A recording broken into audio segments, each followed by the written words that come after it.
Good morning. My name is Carol Rosin. In 1974, after being a sixth grade school teacher, I was introduced to the late Dr. Wernher von Braun in the U.S., the father of rocketry. In my first meeting with him, during that first 3.5 hours, he said to me, "Carol, you will stop the weaponization of space."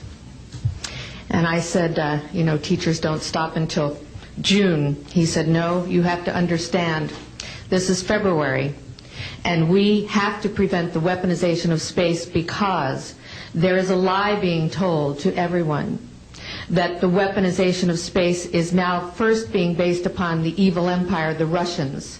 There are many enemies," he said, "against whom we're going to build this space-based weapon system. The first of whom was the Russians, which was existing at that time. Then there would be terrorists. Then there would be third world countries. Now we call them rogue nations or nations of concern. Then there would be asteroids." And then he would repeat to me over and over, "And the last card, the last card, the last card would be the extraterrestrial threat." Well, at the time, I kind of laughed when he said asteroids, and when he said extraterrestrials, I knew I wasn't going to deal with that subject. And now we hear on the news just today, this week, that they've slid in another enemy. Only this time we're going to protect our satellites. In other words, we have to have some reason to spend these trillions, to waste these dollars on a space-based weapon system, and they're all lies. And they're all lies. And they're all lies. This is a system, he told me, that would never protect anyone. Even back then, he talked about suitcase bombs. He talked about chemical, viral, bacterial, biological warfare. He talked about suitcase bombs. He talked about chemical, viral, bacterial, biological warfare. He talked about suitcase bombs. He talked about chemical, viral, bacterial, biological warfare. He talked about chemical, viral, bacterial, biological warfare. He talked about chemical, viral, bacterial, biological warfare, that these space-based weapons would never protect us against.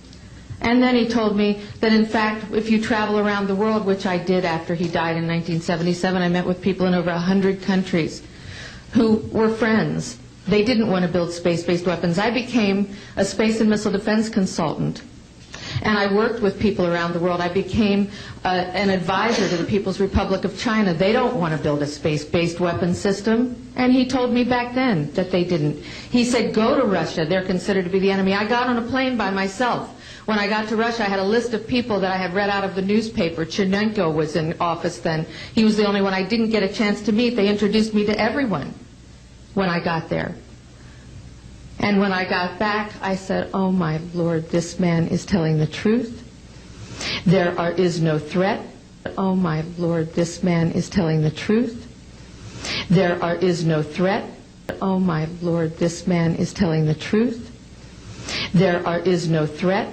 And I've been waiting until this day for 27 years, and I'm expecting the spin to happen, because he also explained to me that as a military strategist, as a person who worked on the MX missile, which I did later, he said, "You will find that there is going to be a spin to find some enemy against whom we have to build space-based weapons." And now we should expect the spin, because he said part of the formula for the intelligence community is if they might have a weapon, then we have to consider that they do have these weapons. So now they do have these weapons, so now we have to build these weapon systems. And that's the formula, except that it's all based on a lie.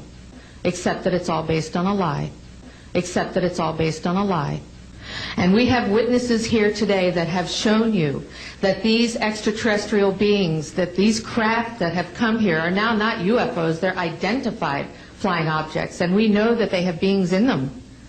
And we have witnesses here who have told you that they can shut down our missile silos, they can stop a rocket going into space that's a test. We have witnesses here who have worked in the classified departments, who have the courage to come forward here to support what Wernher von Braun told me back in 1974 to 77. And I will testify before the Congress that when I founded the Institute for Security and Cooperation in Outer Space, which I shut down a few years ago because I didn't believe we had a chance with this huge integrated around the world, complex weapon system, that we had any chance at all of transforming that war industry into a space industry that could provide benefits, like Dr. Greer has said, of global warming. We can end that situation of that problem. We can end the energy crisis. We can build now non-polluting technologies. Werner von Braun used to tell me that we could have cars back then that drove around off the ground. He described this to me on beams so that we have no pollution on this planet. And we can solve the problems of the people that are urgent and potential, and the other animals and the other cultures on Earth and in space. And we can end the arms race without dislocating the industry jobs, without disrupting the economy, by transforming, Werner von Braun told me, the war industry into a global cooperative space industry that will provide, he said, finally, more jobs and profits on this planet than during any hot or cold wartime, more products and services that can be applied directly to solving the problems of this planet.